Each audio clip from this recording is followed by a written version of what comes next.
Yan, may allergic rhinitis na naman ako. Ito lang ginagamit kong remedy.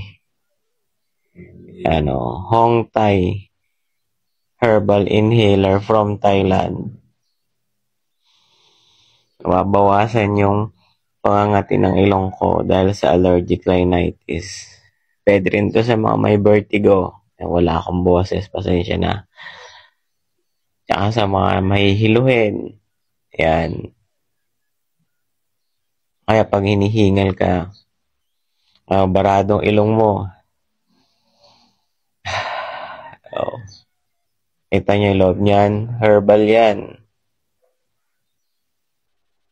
Wala pa 100 pesos. Check out nyo na rin.